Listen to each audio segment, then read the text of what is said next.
Electricast. This episode is brought to you by Shopify. Whether you're selling a little or a lot, Shopify helps you do your thing, however you cha-ching. From the launch your online shop stage, all the way to the we just hit 1 million orders stage. No matter what stage you're in, Shopify's there to help you grow. Sign up for a $1 per month trial period at shopify.com/special offer, all lowercase. That's shopify.com/special offer. Why wait to see if you'll get something you like this Valentine's Day when you can go to BlueNile.com and find something you'll love? Whether you're looking to treat yourself to a little winter sparkle or show a galentine how much you appreciate them, Blue Nile offers a wide selection of high-quality designs, expert guidance, and free 30-day returns for the ultimate peace of mind. You can even design your own jewelry. Right now, save up to 50% at BlueNile.com. That's BlueNile.com. On this episode of MTP, we discuss if we think anyone will be elected to the Baseball Hall of Fame this year, the Patriots back near the top of the mountain in the AFC, and we'll go through the Week 13 power rankings after another wild and unpredictable week in the NFL. This is Missing the Point, episode 98, but it's all relative.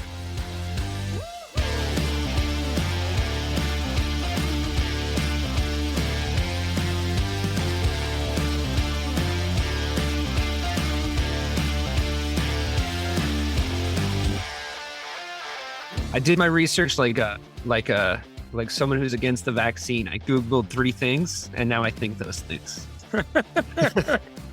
That's doing your research. No peer-reviewed studies for me. So I feel like they're just not gonna bring anybody in again for like the millionth year in a row, right? Because the ballot is so gross and it's so controversial. So I mean, for me, it's like the A-Rod question always. These fans like him because of his scorched earth policy when he was, when he got caught doing steroids in the first place, he was such a little bitch about the entire thing. But like, you can kind of like, as much as like David Ortiz, and we all love David Ortiz, but as much as he embodies the character of baseball a little bit more, like he also popped. Like, I mean, is that the rule? Are we allowed to put people who got popped for steroids in the Hall of Fame or not? Like, what's the deal? I personally don't give a shit. I'd love to hear your take on it. Yeah. All right. So I have a wide range of emotions on this topic. So, this is the final year that Barry Bonds and Roger Clemens will appear on the Hall of Fame ballot. I care about worthwhile Hall of Famers. I think Curt Schilling was a Hall of Fame postseason pitcher. Also a massive cunt in real life, right? Like just very, very much like not a nice person. Yeah. So, right. Barry Bonds. Okay. So I'm just going to walk you through Barry Bonds, Roger Clemens, who's also a prick. But again, let's just do this on the merits of getting into the Hall of Fame. So my hot take is that if those two guys are not in Cooperstown, it's not a real Hall of Fame. And I'm going to frame it as this. Everyone believes that Barry Bonds started really juicing, or actually just started juicing after 1998 with the hysteria of Mark McGwire and Sammy Sosa. Right. And also because he was tiny and then became enormous. Yeah, but that transformation happened that offseason, right? Right, because of steroids. Sure. But in August of 1998, Barry Bonds became the only member of the 400 home run, 400 stolen base club. Okay, I have a point about this, but continue. That in and of itself is ridiculous, and he saw the fact that in the locker room when people were covering that achievement, he said, and I quote, "I've got 9 writers standing here." McGwire had 200 writers in his face when he hit 30 home runs this year. So he saw the writing on the wall, right? Like that's what was happening.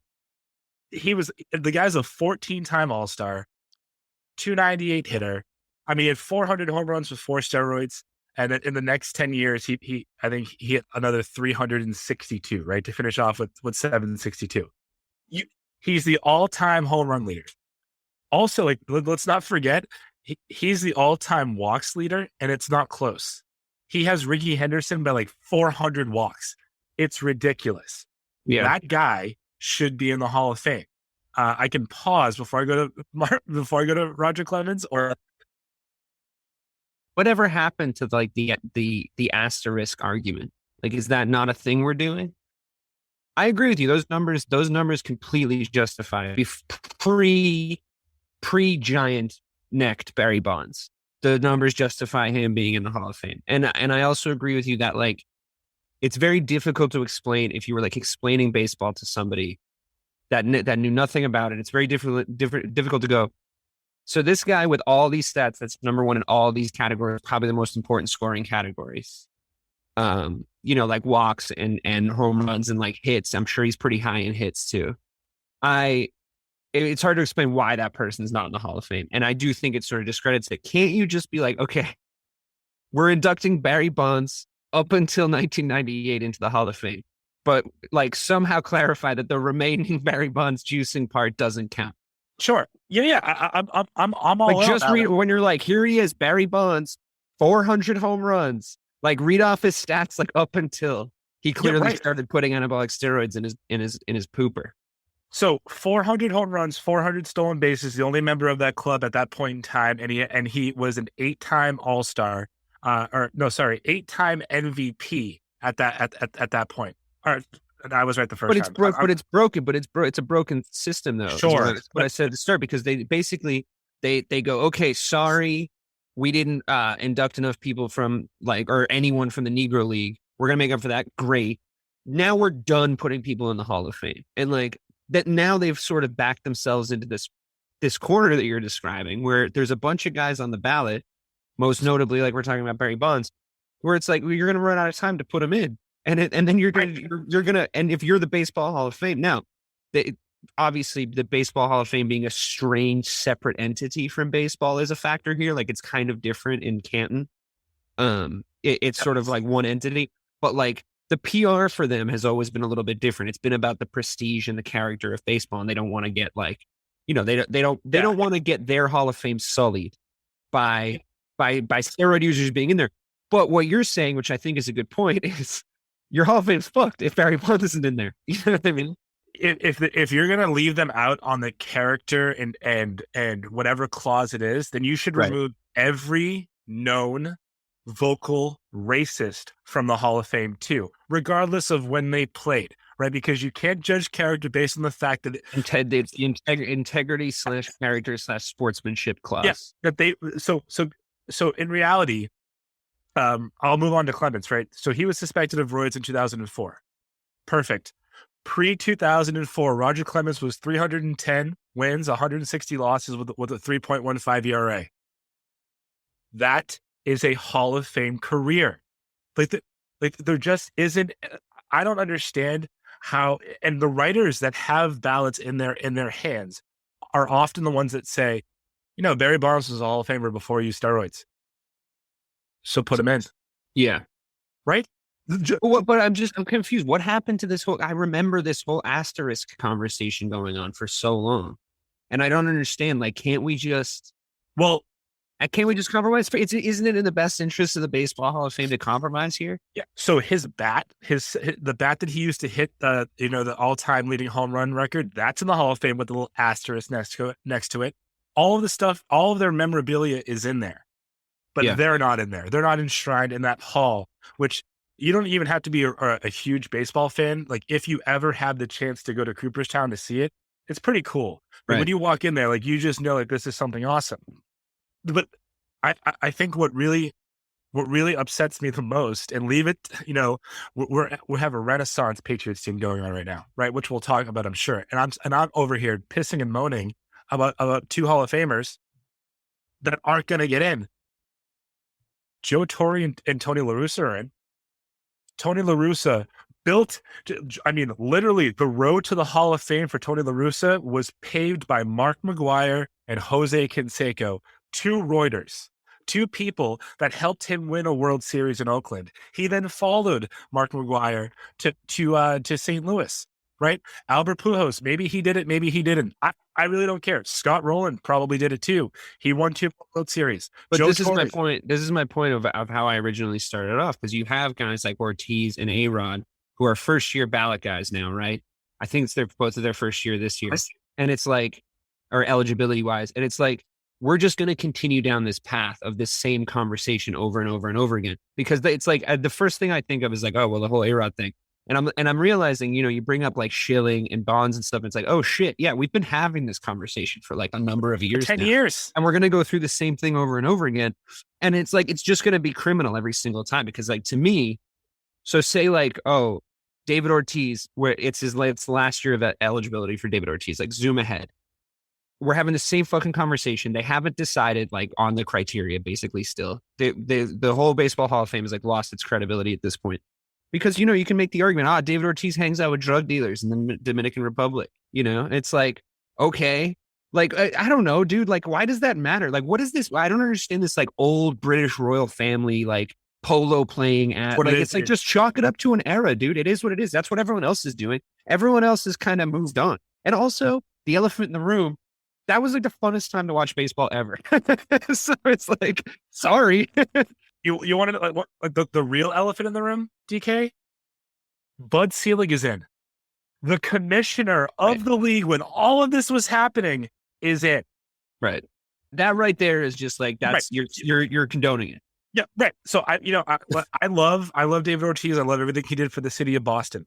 He was a DH. He didn't really play first base when he was prominent. So all he had to do was hit. And sure, he probably took PEDs, but he's going to get in because he's a media darling. Barry Bonds was an asshole, always an asshole. That's the difference though, right? Like if you take these two first-year guys, A-Rod and Ortiz, and it's like, again, it comes back to the credibility of the Baseball Hall of Fame here, because A-Rod did everything he could to talk his way out of the Baseball Hall of Fame, basically. When he got popped, and he got fined, he still isn't like, sorry, I did steroids. He's like, that whole thing that happened really cost me a lot of money and like reputation. It's like that whole thing that happened. Like when they asked Ortiz about it, he just Bill Clintoned it. He was like, yeah, maybe, I don't know, could have happened. Maybe it didn't happen. You just sort of like wait until people lose interest and then you're fine. Nobody thinks you're an asshole. If you kick up a fuss like A-Rod did, different story. So it's like, what's the criteria there? Because they essentially got caught for the same thing around the same time in the same list of people that got popped, right? Like in that initial thing. Was A-Rod a high profile guy because he was a Yankee? Yeah, sure. You can like take all that stuff into account. But based on how they handled it, that should like, as much as I'm like, fuck A-Rod, put Ortiz in, that shouldn't affect it. That shouldn't affect it. Like you should keep it. You got to keep the requirements consistent, So already you're just like snowballing with these things. It's like, dude, if you want to say it was during the attitude era of baseball, you know what I mean? Like it is what it is. Like, it's how many articles have you read, just to like do a quick analogy? How many articles have you read that are just like snooze fests that are like the attitude era and why it was so problematic? And it's like, yeah, but like, that's why it was also fun. Can't we just, I know it's different and I know it's not wrestling, but it's like, can't we just chalk it up to an era and just move on, guys? Like, obviously, they were going to be the best players in the MLB regardless. Yeah. Like, those were still going to be the best guys of that era, regardless of, like, whether they juiced or not. With Sammy Sosa, Mark McGwire, I don't know. That's up for debate. And also, Sammy Sosa has that other stuff, like the bat stuff. And I think that should affect him. They weren't Hall of Fame players. Barry Bonds is a 7-time Gold Glove winner. No, I'm with you. I'm with you every step of the way. He holds the record for the most consecutive seasons with over 30 home runs. And just to let you know, that started in 1992 and it went all the way until 2004. And so literally before he was using until after he was using. He was a hell of a base runner too before he put 900 pounds of muscle on. The stolen bases did noticeably drop off. He went from 37 to 28 just 1 year. That's a little more ass to be lugging around. Yeah. Yeah. But like, I think you lose people. And now you just accept the fact that that steroids in baseball happened. Everyone did them. Yeah. The ones that didn't and excelled, great. Awesome. Yeah. You're that much better because everyone else was juicing. But 1998, that home run chase between McGwire and Sosa saved the league. And you're punishing people for doing the things that brought the league back to the forefront of American sports. Yeah, you can kind of boil it down to one question if you're looking at it from, if you and I are sitting in a room, when they should put us in these rooms, because I really feel like we brain trust this stuff out. Yeah. But if you and I are sitting in a room with the commission to like put people in or out of the Hall of Fame and you're thinking about a big picture, it comes down to one question. what ruins the credibility of your organization being the Baseball Hall of Fame, not the MLB, but your organization being the Baseball Hall of Fame. What hurts the credibility of that more? Putting a guy who did steroids in there or not putting a guy with those numbers in there? And I think we're in agreement that the latter is a much more harmful thing to do to baseball, to the Baseball Hall of Fame, and like to the legacy of the sport. Because honestly, nobody really gives a shit. Nobody really gives a shit at this point. And the ones who did, there was a lot of phony outrage in that era too, if you remember, because there was it was pretty early that a lot of like actual sports fans were like, I don't know, dude, let them juice. In football, I can understand because they might kill each other. I get that, but like for Boston fans that are our age, right? Knowing that everyone was juiced in that All-Star game and watching Pedro strike out Bonds, Sosa, and McGuire back to back to back, that made you feel that much prouder of Pedro. Right. Maybe he did it, maybe he didn't. Everyone knew what the score was. Everyone knew that right. We're taking steroids. So much so, yeah, they all look like cartoon characters. It wasn't a secret. I mean, the commissioner went out of his way to avoid it until the San Francisco Chronicle broke that story about Balco back in like 2003, and then all of a sudden, it was 7% of the league tested positive for steroids. That's really not that much. I would also make the argument. I don't think it's. This is a murky argument, and I feel it could be picked apart. But I just thought of it. I'm just going to say it out loud. I don't know how fair it is to punish a specific player for participating in a rampant culture inside their sport, just because they excelled. It's not as if there weren't shitty players doing steroids. You know what I mean? Like they were still Jeff good. Bagwell, Jose Canseco. I mean, Jeff Bagwell is in the Hall of Fame. Yeah. What are we doing? Yeah.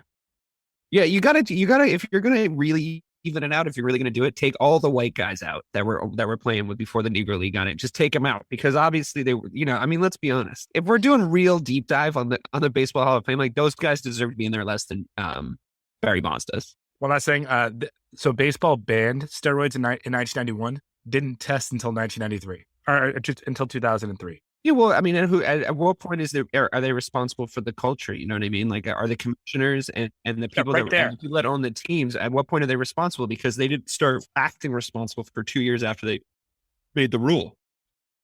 No, 12 years. 1991 is when they banned it, and then they started testing in 2003. So it was like, hey, don't do this, but we're not going to check.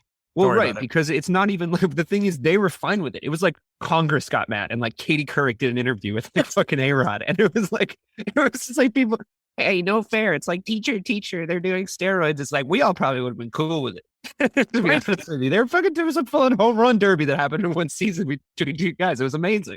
Also, just my last thing on Bonds, and I didn't know I was this much of a Barry Bonds advocate until recently.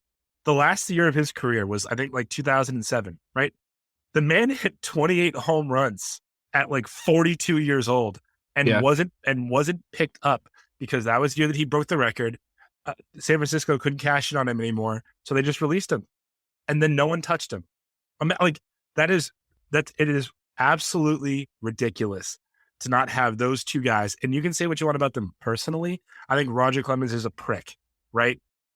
But as a baseball player, as a pitcher, he's one of the best. He's the best pitcher of our era, of our lifetime, and one of the best in the history of baseball. And he should be there.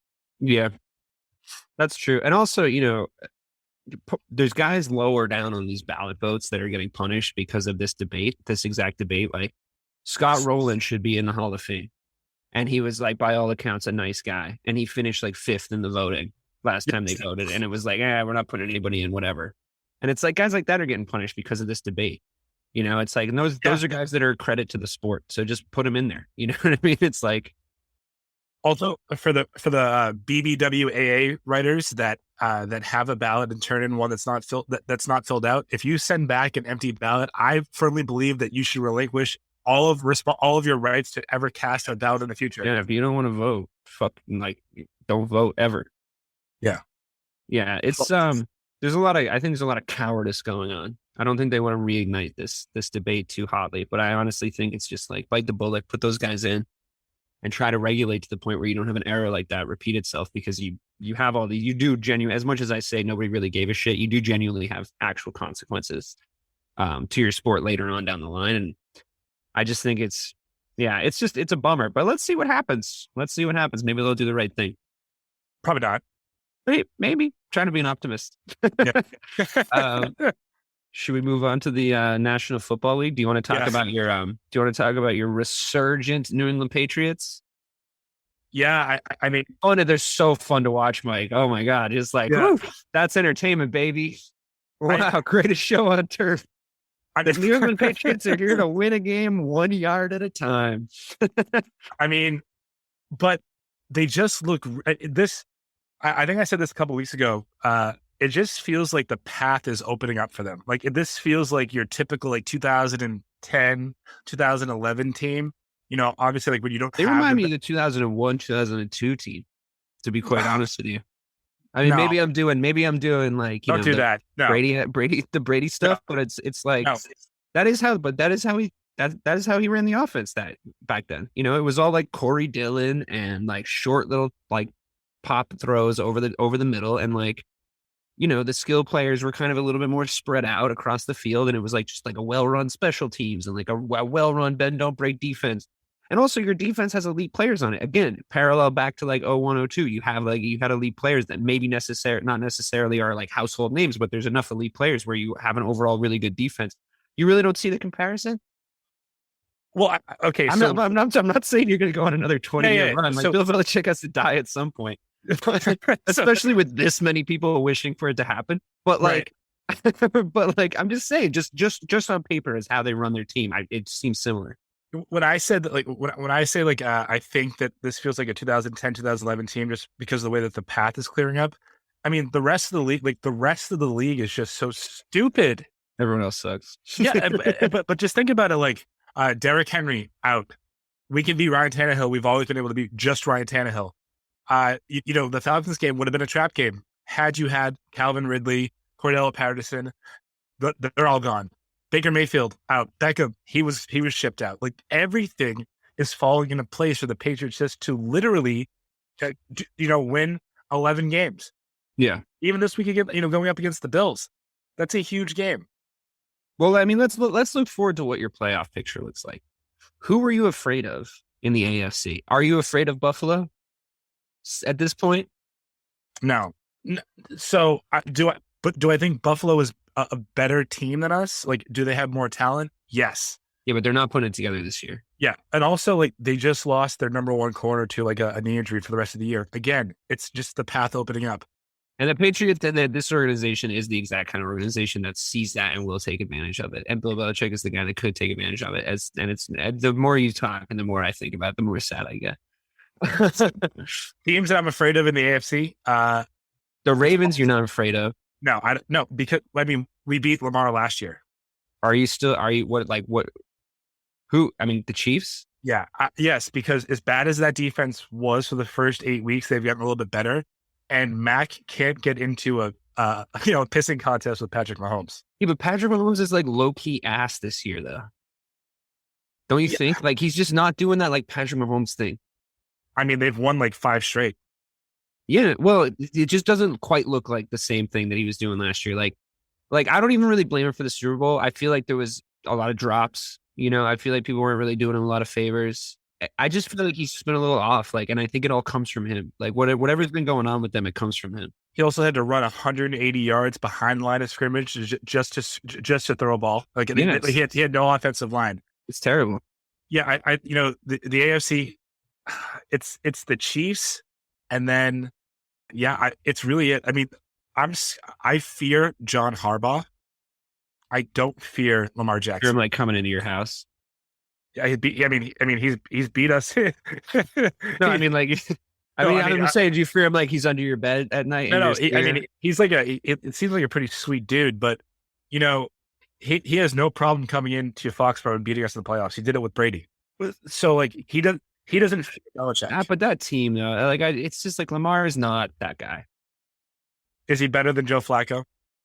I think so. I think it's different. I think there's nuance to that question because it's like Joe Flacco had like an unbelievable playoffs that year. Like overall, is he like more talented, more athletic? Yeah, but like you have to remember that like as much as it was kind of like it was kind of fake and we all knew that he wasn't that good and he didn't deserve the contract he got, he did have a crazy good playoffs that year. Like he was playing really, really well. It's not like he played bad and they won. Lamar's not playing well right now. They beat us in 2009 in the wild card round. They beat us. They should have beat us in 2011 if Lee Evans just catches that touchdown, or if Billy Cundiff doesn't miss a 28-yard field goal, and then they beat us in 2012. Yeah, they're not missing field goals these days. I'll tell you. Yeah. So my point is that I don't think that team or that organization fears us. So yeah, I think they're the only scary team left. But you can manage the thing is you could manage your way through a playoffs. You know what I mean? It's like one of those, like, I know it's a cliche, but it's like take it one game at a time. Like play who's put in front of you, scheme for them. Like, I just feel like it's like there was a point leading up to last year's Super Bowl where the Kansas City Chiefs seemed invincible. Like they seemed like gods. There was just nothing you could do. Nobody seems like that right now. So that means everybody's got a shot. And I think in years, and I mean this in all sports, in years where everyone looks a little shitty, it's always the smartest team that wins. It's always the team that just like game plans really well and like just manages their way through each game.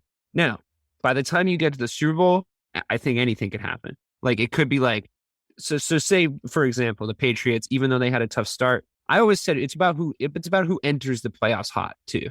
You know, it's like they're entering the playoffs. If they keep this up for the next few weeks, they're entering the playoffs on a heater, which is like a huge momentum thing. When you get to the Super Bowl, there's a murderer's row of teams that you could possibly meet. It's like, oh, the Patriots did really good. They played I don't know how the standings are, but it's like they played the Ravens in the AFC Championship game and they won by like the last minute field goal and they're like on a heater. Enter the fucking Arizona Cardinals. Game plan for them, Bill Belichick. Like, I dare you. You know, like as good of a coach as he is, like I don't even think they know what they're going to do when they go out there, but they seem to be able to put it together because they're just like pure talent. You know, it's like I if I were you guys, I wouldn't want to see them. Like the Packers seem to be able to just get it done. I'm not really sure. You're not scared of them? No, only because of their quarterback. You still don't. You still don't think Rodgers is the guy? Yeah, sure. Aaron Rodgers is 1-0 in Super Bowls. It's great. He's terrible in the playoffs. I mean, he just chokes. He always does. He always does. Yeah. It isn't like that's not a prediction. It's just history. You know what I mean? So at this point in the NFC, here would be the teams that I would really fear. Tampa. So yes, your daddy. Tampa. Well, kinda. It looked like the moment was a little bit too big for him when he came back to Foxborough. What moment has ever been too big for Tom fucking Brady? That's ridiculous. That man has been to more Super Bowls than I've like taken leaks in my toilet. It's like absolutely ludicrous. Like that guy's fucking. He's made for the moment. I don't want to. I don't like the position that I just put myself in to argue that there has been a moment that's too big for Tom Brady. But Tom Brady did say that the 2001 AFC Championship game against the Steelers, that moment was too big for him, and he was not glad that he got injured, but he was glad that he did. He was like fucking 11 years old, and that was before he like started drinking baby's blood and doing all that weird shit that he does to like beat Tom Brady. Yeah, it doesn't count. He's like, they're like, hey Tom, like that's like an interview question. It's like, what would you say your biggest weaknesses are? Sometimes I care too much. It's that's like, hey Tom, when was the moment too big for you? When I was a fucking child in NFL terms, like. But he's never going to show weakness like that. Yeah.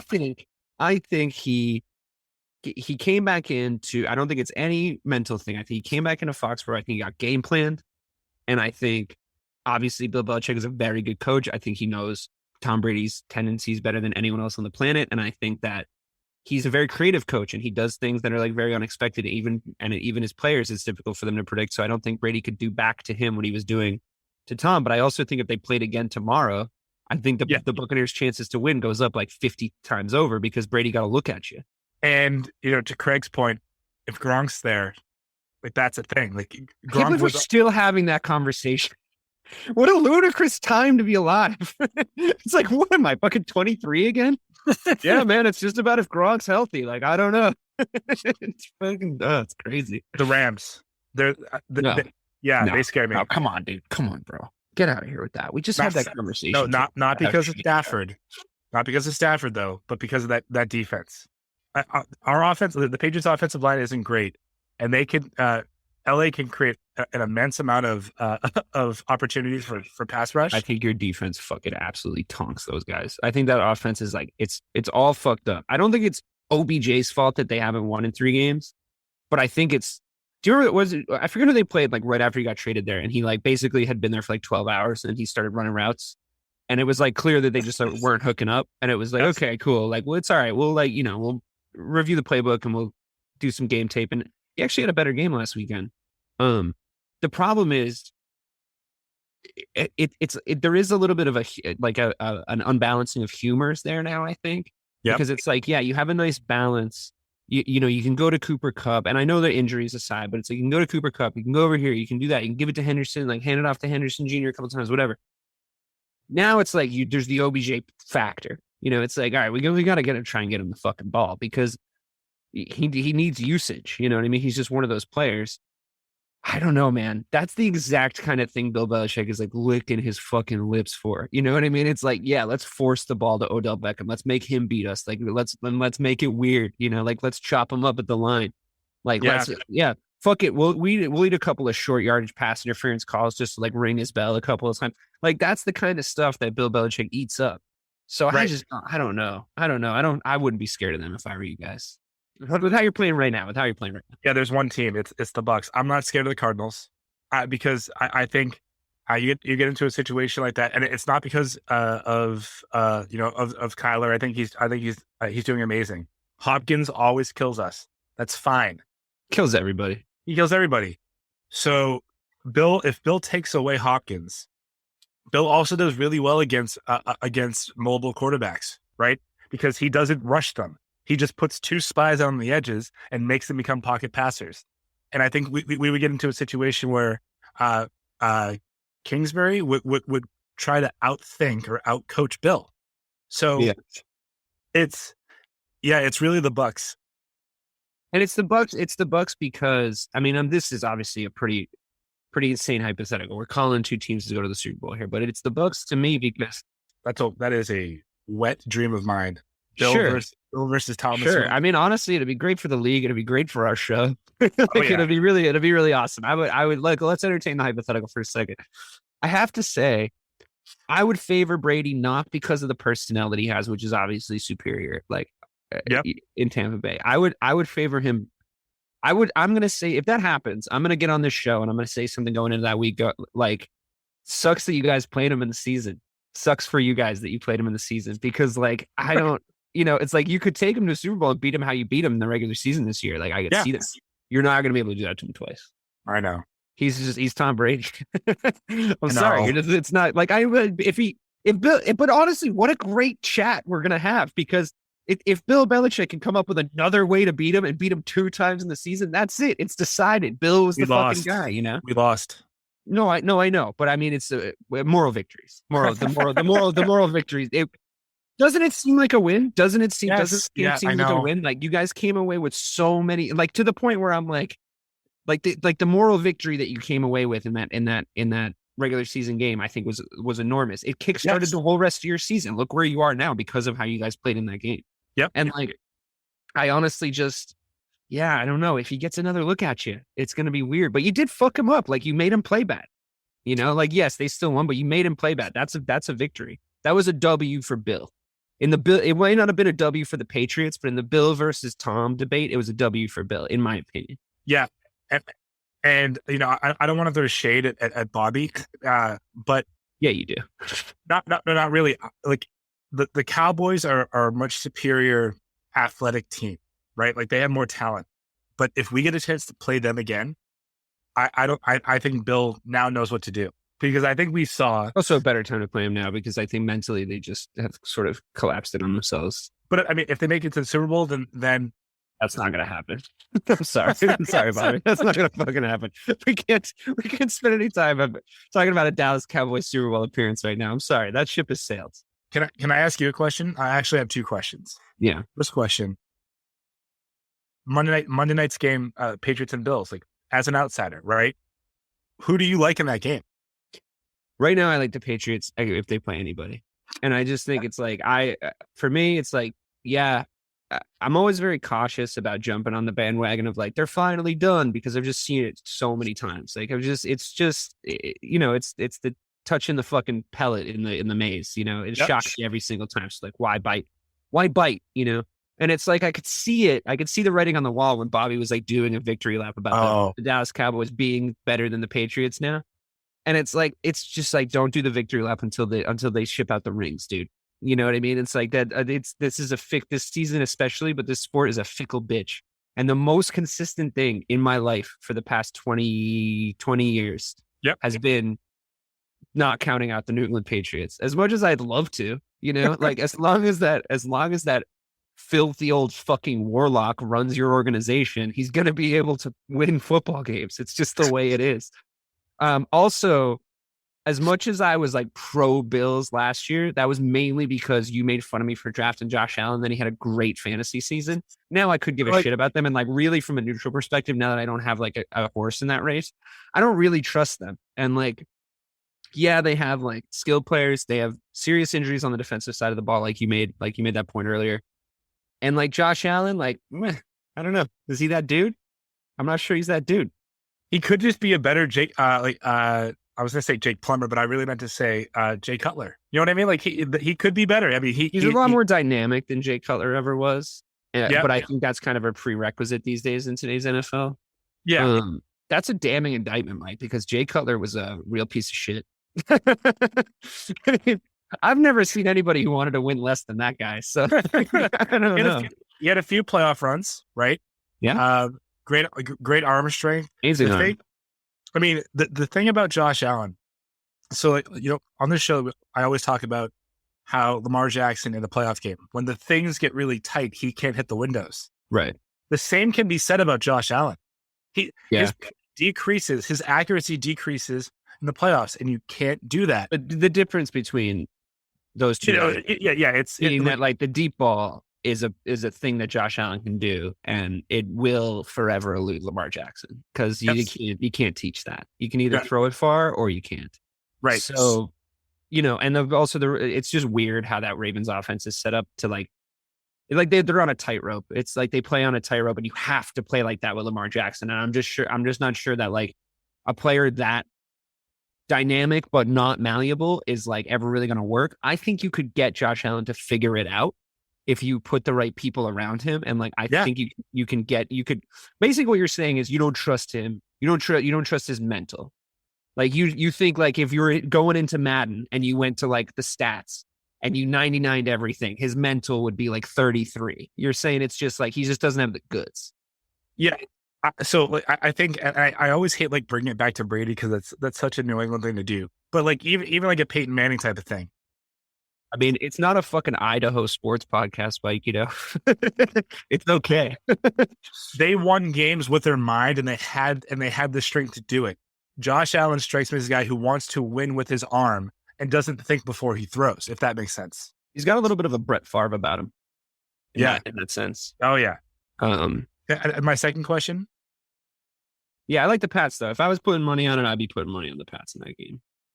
Why does Matt Nagy still have a job? Dude, I don't know. I didn't know we were going to talk about this. That's so pathetic. You know, it's like, it's weird, right? Because like, obviously I'm out on Nagy. And I think the reason why, like on a completely not, you know, I hate seeing my football team lose games thing and like the play calling's frustrating, all that stuff. He's just not the guy to turn Justin Fields into the guy I know Justin Fields can be. Yep. And that's just super obvious. And it's super obvious to anyone who's watching. And it's like, yeah, like he's not a complete nincompoop. Like, I think he's got like big flaws as a coach. I think he's got things that he's good at, things that he's not good at. It's not like completely black and white, completely cut and dry. But it became at its most obvious point. I think we all knew this. Anyone that like listens to me talk and like on this fucking podcast knows this already. But it became obvious for the whole world to see on Thanksgiving when everyone had to watch the Bears because there was no one else on. And we won that game with Andy Dalton because Matt Nagy knows how to work Andy Dalton. And that's why he wanted to start him at the start of the season, because he knows that about himself. He knows how to make an Andy Dalton offense work because he spent the entire offseason building an Andy Dalton offense. I was, maybe he didn't listen to the pod, but I was screaming for him not to do that for the entire fucking run. I mean, you had the Bears at 11-2 with Justin Fields starting, because we all forecasted. Yeah. Okay, let's not go down the way who got what predictions wrong. Mr. fucking Seattle Seahawks, are you high? Thank you. Let's get there. Let's get there. But you won on Thanksgiving because you played the Lions. Right. Totally. It shouldn't count. It shouldn't count for like a non-fireable offense. Right. Beating the Lions shouldn't count. I was hoping we'd lose. I was honestly hoping we'd lose because Fields is out. Don't put him back in. Don't be stupid. He's out for the season. It doesn't matter what. Like, he's got cracked ribs. Just let him heal up. That was inevitable. And honestly, I'm glad it was a couple of cracked ribs and not something worse, because they were just like not doing a good job of protecting him. I think he's clearly got it. He had flashes this season of pure like greatness in his athleticism. Like, I think he's top 1% of athletes on the planet of Earth. I think he's fucking lightning quick. I think he has the potential to be very, very smart, but there's the big reason, and I think his deep ball is really good, but I think that the reason why he dropped, and it's there for everyone to see, is that he has to develop pocket presence, which is trick or treat in the NFL. There's guys you can teach that to, and there's guys that you can't teach that to. And I think because of the kind of guy he is, because of his character and everything, I think you can teach that to him, but you need the right people there to teach it to him. The Bears as an organization, I think, are trying to remain the historic and classy franchise that they have always been for the most part. I know you can tell me Brian Urlacher voted for Donald Trump and all, but like, at least he did all that shit after he retired. Well, it wasn't what I was going to say, but I do have a scoop or a scandal, but we don't want to fight on this. Sure, but I just think that they carry themselves like one of the NFL's oldest and most important organizations. They have the all-time most wins in the NFL. I don't know if you knew that. They have more wins than anybody, regular season wins. But is it just because they've been around the longest? I'm sure that's helpful. But fucking the numbers don't lie. A win's a win. So I know they had to play like the 1939 General Lees. I want to know how many wins they've had after 1980. That counts. If they still lead the league in wins, probably they aren't at the top of the list. But yeah, whatever, man. I'm taking the fucking dubs when I can. Yeah. To my overall point, I think that they're a classy organization. They're family owned. The guy who basically like put them on the map and made them who they are. George Halas, his daughter is the one who like runs the whole fucking thing now, and she's $1 billion. And I just think that she runs it in an old school way. And she's like, we're not going to fire the coach midseason. It's gauche. It's tacky. It's stupid. Like, let's just let him see it out. We gave him a job and we're going to let him see out the job, and we're fucked now anyway. So who gives a shit? I mean, I'm not of that mind, but I think that's how they're approaching it. And it's been very frustrating for me to watch Matt Nagy. If him and Ryan Pace still have jobs come like week 1 of the offseason, like, I don't even know. Like, I don't even know what they're putting in that lady's insure at this point, because like, it's crazy to me. I can see why they haven't fired him if that's the reason. That's on all the blogs and forums. That's what everyone's arguing. So I could see it, but it's just still depressing. What's the scoop or scandal? Who did what now? It's like, it's just take a man while he's down. No, I don't want to do that. So I'll let you have the classy organization of the NFL. What happened? What am I missing? What happened? Oh, like the GM of the Bears from like 1999 through 2008 would repeatedly not disclose to the league when domestic assault or domestic violence. Really? He would. So just type in like, you just like search like Bears GM not disclosing. Dave Wannstedt, you mean? Was he the GM? The old Miami coach? No. Yeah, he was the. What am I thinking of? I don't know, but you'll when you see it, like you can. It's not, but like they weren't doing anything else. I would assume that any other GM wasn't. I didn't hear about this at all. Maybe it's because I'm on all the Bears forums and they're just sweeping it under the rug.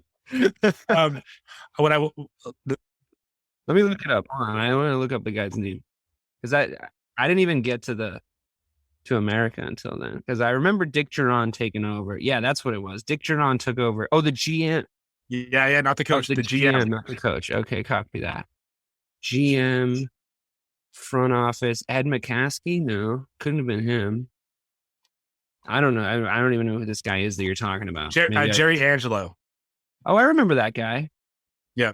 Yeah, he was always a little slimy. Yeah, I remember that dude. He would purposely not disclose or hide abuse incidents so that his players wouldn't have to sit out. But that's a bummer. It's awful. Whatever. Aaron Hernandez killed the guy. Fuck you guys. Yeah.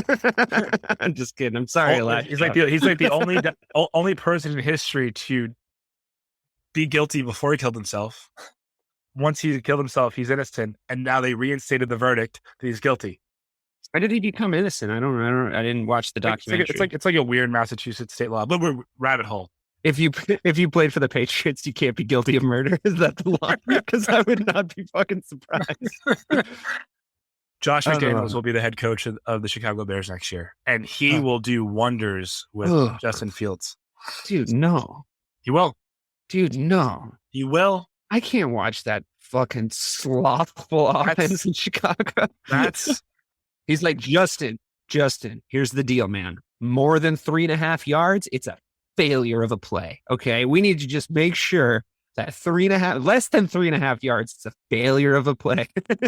It's like, that's how many yards we get for offensive possession.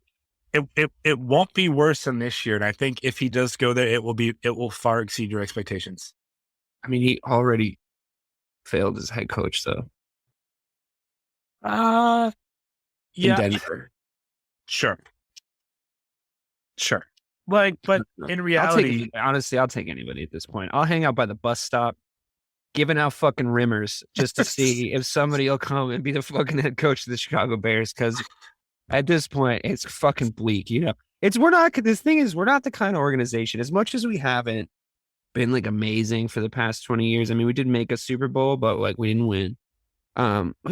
Thereabouts, like middling. It's almost worse to be middling. It is the worst, yeah. Because it's like then you don't fail enough to go and get like a first overall pick. But I mean, the Steelers have been drafting fucking stud wide receivers out of the 20th for the last fucking 15 years. So I don't understand why we can't. Whatever, it doesn't matter.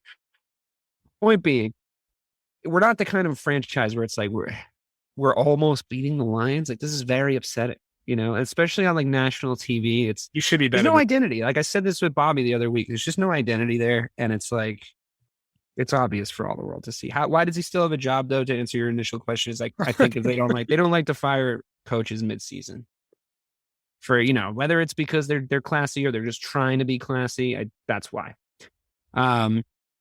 But yeah, I don't know. I'll probably go to the bus stop and give out rimmers anyway, because it's a fucking fun pastime and you meet a lot of new and interesting people that way. It's like the perfect segue to the power rankings, Steve. Yeah, I was gonna say we should do the power rankings. Let me pull it up here. I'm gonna do it like how the general public would do it. I'm gonna put it right on my Instagram. I think me and Bobby were talking about how there's less of a controversy in our group chat about the power rankings now because everyone is weird and sucks. So it's like when he makes the power rankings now, everyone's kind of like, yeah, I guess. I don't know. Everyone sucks. He did miss his chance to have the Cowboys at 1 because there was a week or two there that arguably they were the best team in the league. Yeah.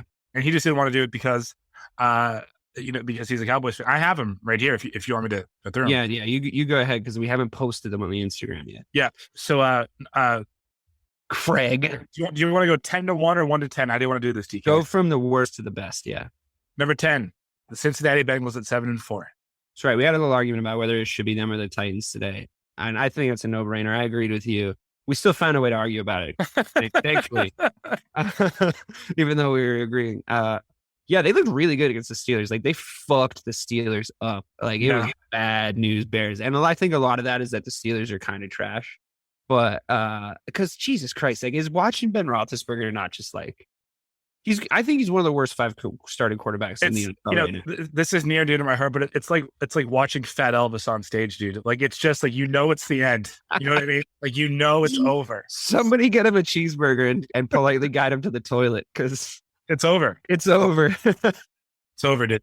Yeah, he knows about as much about being a quarterback in the NFL as he knows about consent these days. Because it's allegedly bad. He makes good choices. He makes good decisions on the field. He makes good decisions because he's been in the league for like 8 billion years, but he still thinks he has the same arm he had 5 years ago, and he's got a little fucking noodle arm. And my favorite part is he throws little shitty noodle arm passes, and like his receivers are doing everything they can to catch them. And then if they don't, or it inevitably gets picked, he's like, "What, guys? Come on!" It's like, "No, I'm still better." It's like, dude, they've needed a new head coach and quarterback tandem in Pittsburgh for like, let's be honest, like at least 5 years. He's like Peyton without the intelligence, or At least Peyton knew when it was time. Yeah. Peyton was smart enough to go and get that last Super Bowl ring and like get kind of carried by like a dope defense and like just do exactly what he needed to do. That offense is still built like 2004. Roethlisberger, can play quarterback. He just can't. It's too bad. Yeah. Like if you put Ben Roethlisberger in New England, say Mac Jones wasn't having a great time of it, and you put him in New England and he did exactly what Bill Belichick told him to do, he'd have a great season. He'd probably have a better season than Mac Jones is having right now. Because he just knows he makes good choices. If he was just 100% tuned into what a very smart head coach was telling him to do based on what he's able to do physically, he'd be having a great season. But he isn't, so he's not. If your aunt had balls, she'd be your uncle. But she doesn't, so she isn't. You know what I mean? Number 9. Number 9. The Los Angeles Rams, 7-4. Overrated, but like 9 is fine. Like overrated in general by the public, but 9 is fine. 8, the Dallas Cowboys at 7-4. It's because of that loss to the Raiders, man. I know that you hate the Raiders. I get it. Yeah, they should be beating the Raiders. That's why I hate the Raiders. They should be beating the fucking Raiders. The Raiders are not good. The Ravens at 8-3 at number 7. Yeah, they're like maybe the worst 8-3 team in the history of the NFL. They're awful. Yeah, awful. But like you said earlier, they can be so good, but you can figure them out. You can figure them all out. It turns out, I think. I mean, 4 interceptions, dude. Like that's fucking JV. It's bad. Didn't he throw 3 in one quarter? Yeah, dude. Yeah. He just completely like derailed that. Like I lost in fantasy because of it. It hurt. I didn't like it. I didn't enjoy it. At number 6, the Buffalo Bills at 7-4. They're beatable. I mean, the Colts just fucking spanked them. Colts are better than everyone's thought, though. They're beating it. Yep. Number 5, the Kansas City Chiefs at 7-4. They're a scary team. Yeah, I mean they could at any point make the season boring again and just be like Kansas City Chiefs again. It's all the same guys. So the Tampa Bay Buccaneers at number 4 at 8-3. Makes sense. Still Tom Brady. Now here's the really interesting part, and like it's cool, but Bobby has the Cardinals at 3 at 9-2, below the Patriots, who are in the number 2 spot at 8-4. What's the justification there? Because I can't justify that. Strength of schedule? No, I would put the Cardinals above the Patriots right now for sure. The Cardinals are winning with Colt McCoy. Yeah. Yeah. We gave the same rationale to the Titans when they won 2 games after Derrick Henry went down. That we did. He didn't. He dropped them from like 4th to 8th. Yeah, but I'm saying we did. Like we were trying to make the same argument. It's like, well, they're still winning, so that should count for some. Yeah, that's weird. That's weird. No, I you know what I think it is. I think he predicts that the Patriots are going to finish with a better record than the Cardinals, which like could be true. Maybe.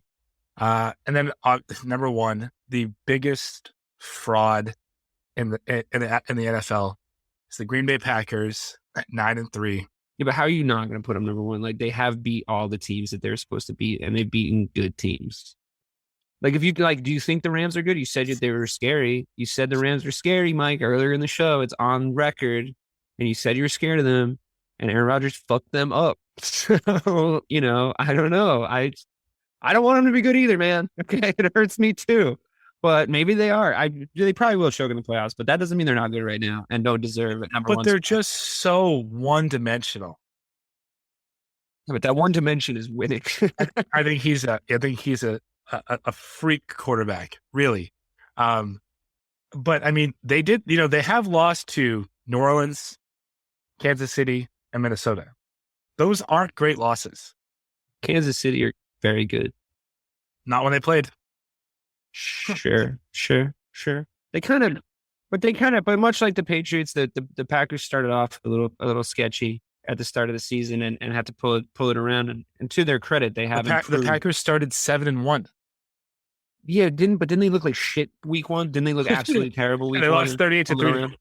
Jameis Winston looked like, and it turns out New Orleans are fucking trash. So which makes a lot of sense, obviously. Yep. But that's a bad L. You gotta let them slide on that one because it's like week one, everything was weird. They've obviously gotten it together. Sure, yeah, I agree. They have very like 15-1 Atlanta Falcons vibes to me. Like it's like once it comes down to it, I wonder if they're gonna, if they can shit or get off the pot. And I think, like you said, Rodgers, he needs people to get out of his way for him to win a Super Bowl in an aggressive way. He needs people shooting themselves in the dick constantly for him to win a Super Bowl. And like that is 100% what happened.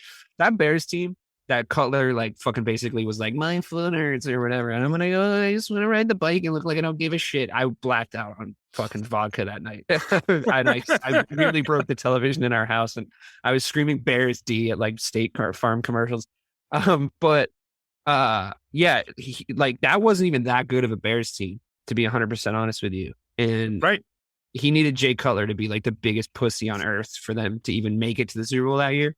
Like they were trying to give us that game. Like they were really honestly like trying to let us have that game, and they were a much better team than we were that year. Much, much better. Oh yeah, I mean Rodgers is immunized against playoff success. That's it. That's it. Oh man, it was so satisfying though. I have to say, just on a personal level, it went exactly like this. The Packers beat the Bears. Nothing fucking new there. He goes, I still own you. And it gets picked up and everyone's like, oh shit, that hurts. And in the sports world, everybody was like, ooh, that does suck. Aaron Rodgers definitely just put his balls on your head. And then he proceeded to out himself as the stupidest man on earth.